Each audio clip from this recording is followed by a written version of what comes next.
Good afternoon, everybody. I hope everybody's staying cool because it is a hot one today, man. 100 degrees, they said today. But as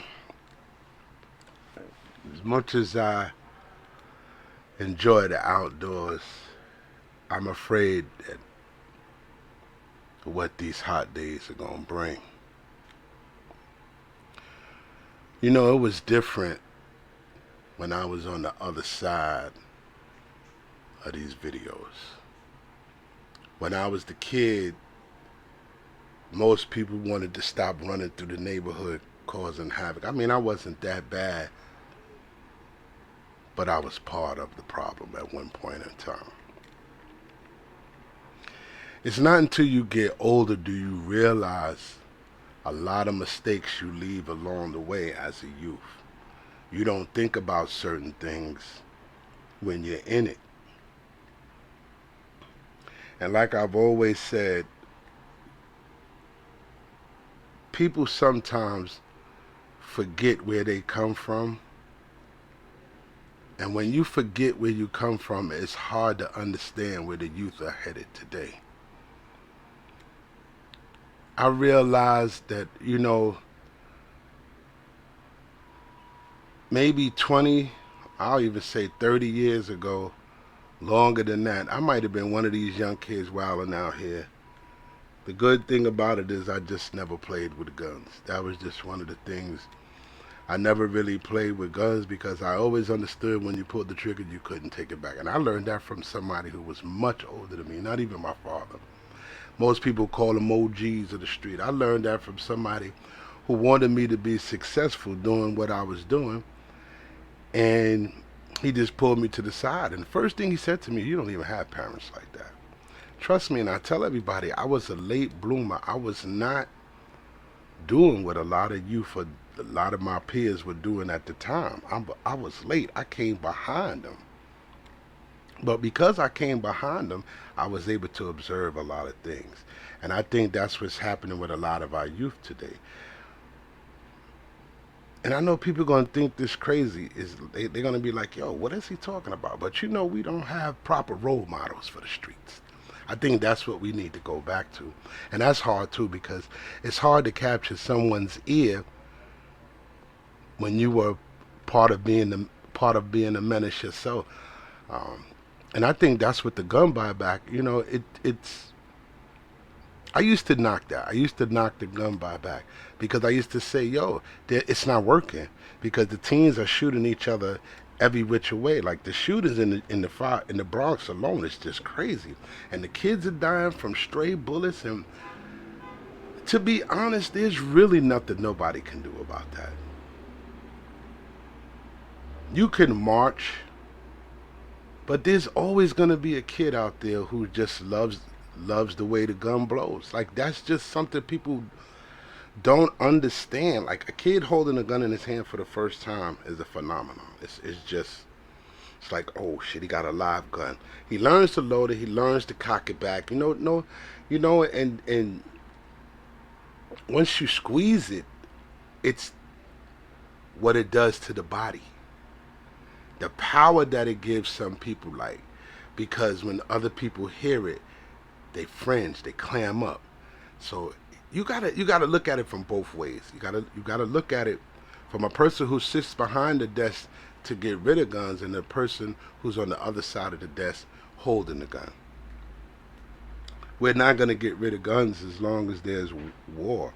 And it's not just about the gun buybacks. We don't even get these big companies to do gun buybacks. Like, you think you would get a big company to say, all right, well, you know what? There's a gun buyback in here, knowing that the guns you're manufacturing are killing the youth in the neighborhoods, in the inner city neighborhoods. You think that the gun companies would say, you know what? Let me just attend a gun buyback to see what it is. And I know it's hard because you can't put your finger on the end. Crime in the city, I don't want to say it's at an all-time high, but it's at a level that a lot of people are not comfortable with right now. And the fact that there are a lot of innocent people dropping from a bullet makes it even worse. But here's the thing, they just want to keep blaming our youth, blaming our youth, blaming our youth.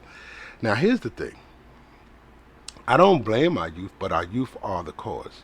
And I know a lot of people be like, "Ah, he's double talking." No, because let's listen to what I'm saying. The reason why we have a lot of gunplay is because a lot of youth see use that as power. It's a powerful tool. It would clear a room in a minute, no matter what you do. And I'm telling you, most teens realize that watching movies, the people they play around, it's just our environment. It's crazy that in our environment right now, and don't get me wrong, but a lot of children know the level of gunpowder, how to do certain things, how to lock, load, without even going to the range. Like these kids learn this stuff because there's somebody teaching them. And you know what's funny? I said this too to somebody. If we pay attention to a lot of the children who are carrying guns, and let's look into their background. Somebody in there had to be a military background. I just pointed that out. I just happened to do a little research, and I realized that the people that I was researching and I was following on, I realized that, hey man, a lot of their families have military background. So the person comes home from training using a weapon. I guess they try to train the cousins, the brothers, or whoever's underneath them. Problem is, we still not using our weapons correctly. And I'm not even addressing the police. I'm not even addressing. This is not even about the gun buyback. This is just about all the young people in New York City, especially in the Bronx. I can't sit here and ask you to shoot a fair one. Because depending on the situation, I might not want to shoot a fair one myself. But it takes a lot of heart to pick up a gun and pull the trigger on somebody. And I don't think I can do that unless I was backed in the corner. And I've been backed in the corner many times. And I'm not saying that that's my weapon of choice, because my weapon of choice is right here. I've always used it. That's why they so busted up. I've always fought my way out. But these are new age and times, people. This is new age and time. Even the cop guns got better. And I think that's what a lot of people are not understanding. The cops' guns got better. And then they tell the people, well, our guns got better because the youth and because the guns in the street got better. At some point, somebody got to put down the guns, man.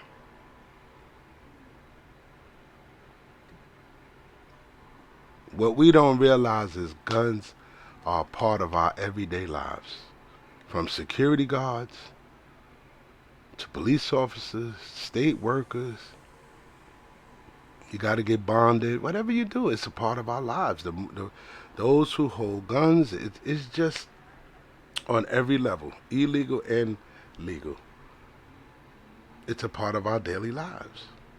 So you're not going to just get rid of. You're not going to just get rid of guns. You're just not going to do it. And it doesn't matter how many gang members you pick up. That's not going to change what's happening in our streets. Now, does it slow it down? Of course it does. It makes room. You're just making room. It makes room. It makes room. So you may not have the next one come up to another 2 or 3 years. But in that time, what can the community do? And I don't get the point of them always trying to say that the youth are terrorizing the neighborhood. Now,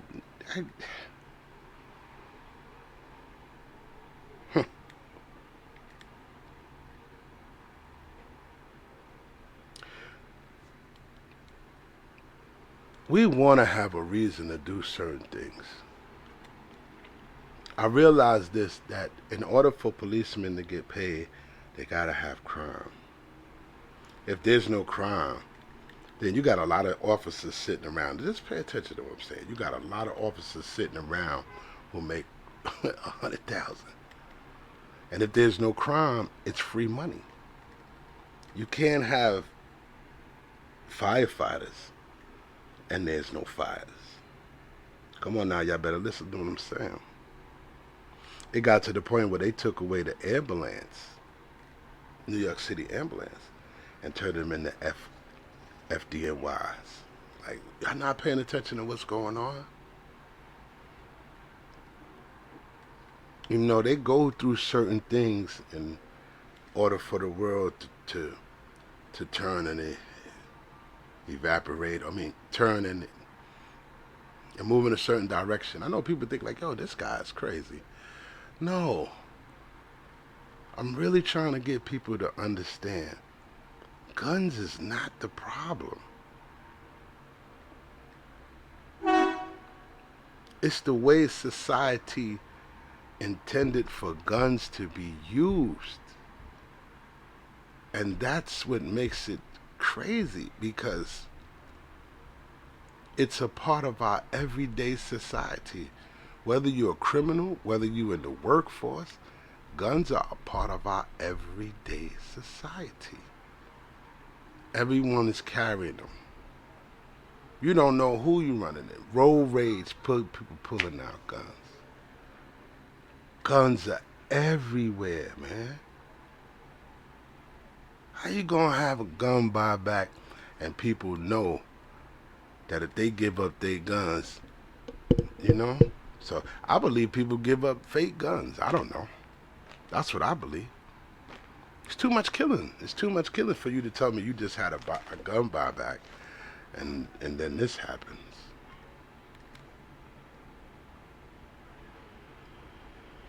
Youth are violent, man. They're violent and they're not afraid. And one thing about a group of people when they're not afraid, how do you stop someone who's not afraid? How do you control what's out of control when people are not afraid?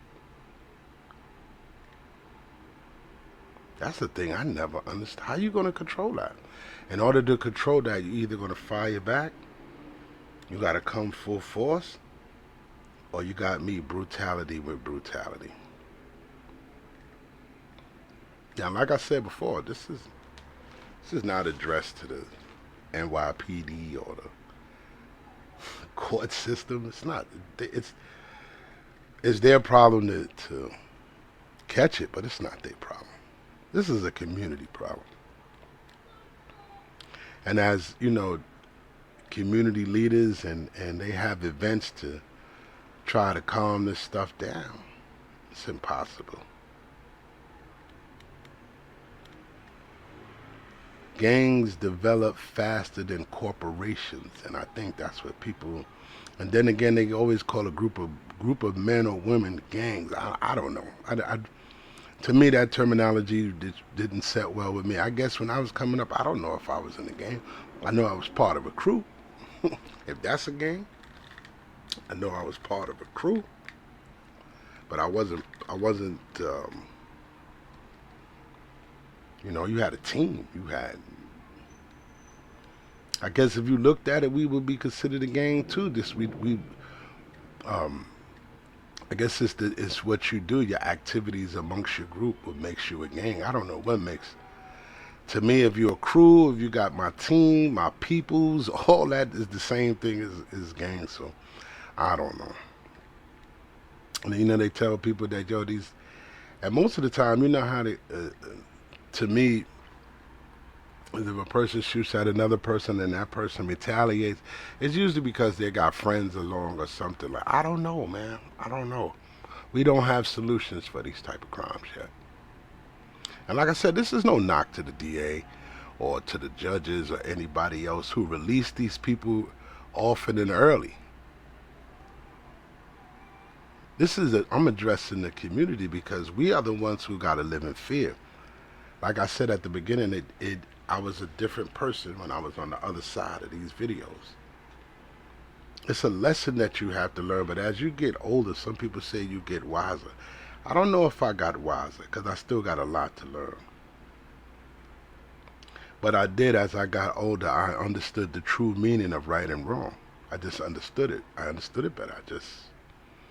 And then it really dawned on me what's happening when sometimes I go to take my little man out, and I have to travel to a certain area just to make sure that if something does go down, I could come from. Yeah, I'm scared to go. I'm in my neighborhood. We done had 3 violent killers in my neighborhood, and all in different parks that these children go to. And yet, some of these mother and fathers are brave because they still take their kids out there.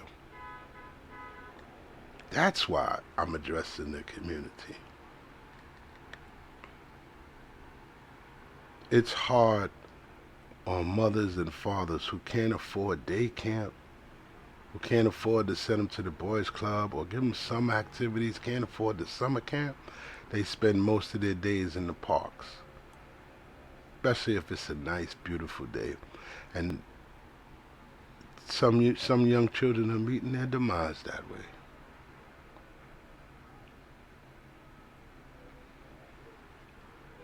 You know, it's crazy. I have a lot of associates who lost children by gunplay. By the grace of God, there goes I.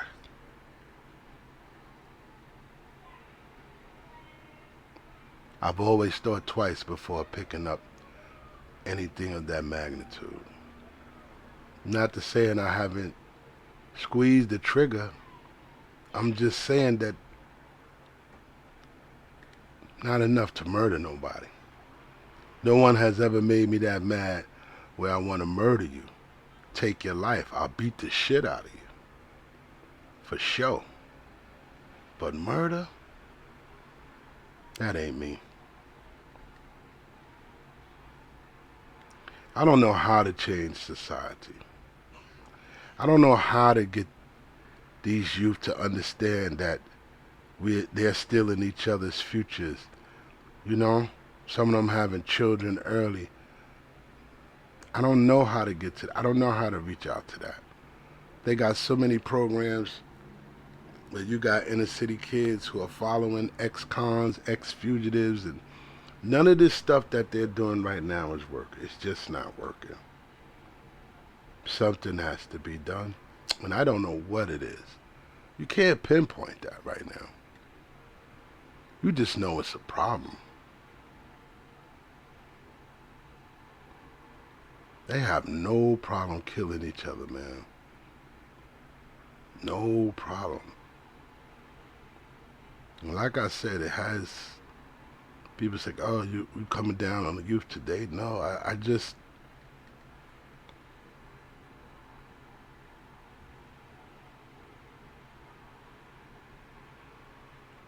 I'll be a fool to tell some of these kids that you gotta put your guns away. I'm not asking you to put them away. Just think before you use them. Because some people carry that for protection and that's their safety. But just think before you use it, especially when you're in an environment, you know, and you just pulling out and you just shooting. Wow, too many kids getting hit. Think before you use it. If I can't stop you from picking it up, at least think before you use it. If you think before you use it, there's a possibility the gun might not go off.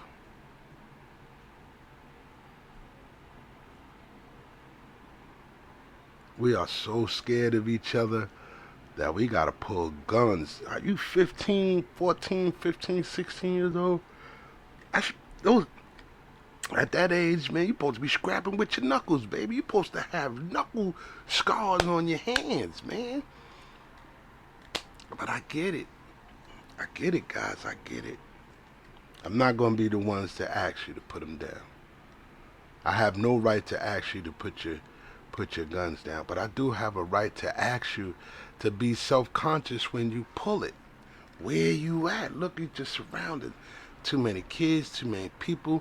Don't fire in the crowd. If you know the target you want to, don't fire in the crowd. I know it's bad advice to say that. But we have to get some type of control. There's no control. They're shooting wildly out here, man. And that's what I'm afraid of. I'm afraid of going to the park. and my child is swinging on a swing and gunshot erupts. Now, I'm not mad because shots erupt. I'm just sorry I'm not. It's normal to me. But what's not normal is the reaction of my child. That's what makes a lot of parents lose it, because a lot of parents who've been here, they know what to do. You hear the gunshot, duck. But when you got your 4-year-old or your 5-year-old or your teenage daughter who hasn't been in that environment, because you keep them away from the environment, the sound of the gunshots make people scatter. And once you scatter instead of drop it, that's when people get hit. So that's what I'm afraid of. I'm not afraid of the gunshots erupting. I'm afraid of my son panicking from the noise, the screaming, and he panics so much that I'm afraid of my children running into the direction of the bullet or having the bullet traveling. That's what I'm afraid of. So I'm not, see, as we speak, like that's normal sounds. That's normal sounds when you live in this environment every day. Every day. And that's the sad part about it. Most of our kids go to school walking over anything just to get there. This is not it's not addressed to the politicians, police, judges. This is addressed to the community. I think we have to start. Even me, like I never knew. I was too ashamed to speak up and too dumb to understand. And I'm in the mix of it. And I was just too dumb to understand. I just didn't realize how much damage was being done. And I don't know what to do to take the guns out of a teen's hand or whatever they're doing at this particular time, because this, I said this to somebody, and I said, when mothers die, children cry. But who cry for the children when the mother's already gone?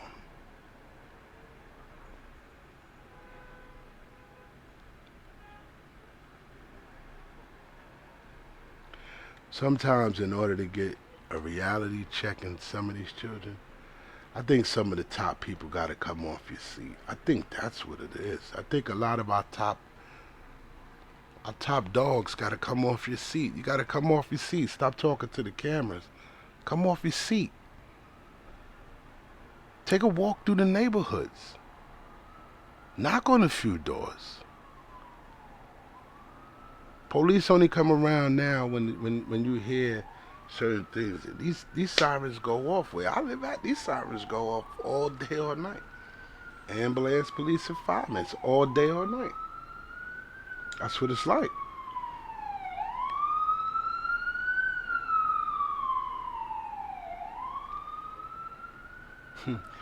I saw a thing on the news that says every 20 seconds somebody's getting shot by a gun.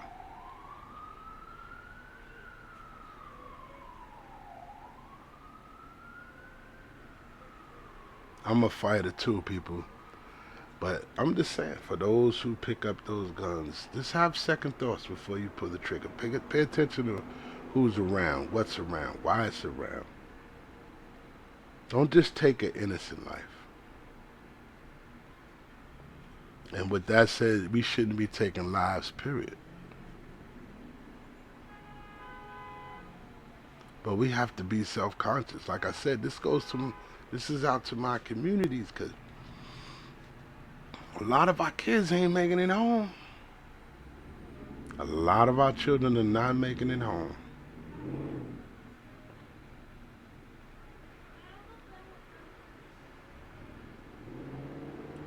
I hope we can solve this. I hope that we stop looking at each other as color, rich, poor, all that. Just get it together. Hold on. I'm always being interrupted, man. What the hell? Hello? Hello? Yes. Hold Hi, on. is this Richard? Yes, hold on.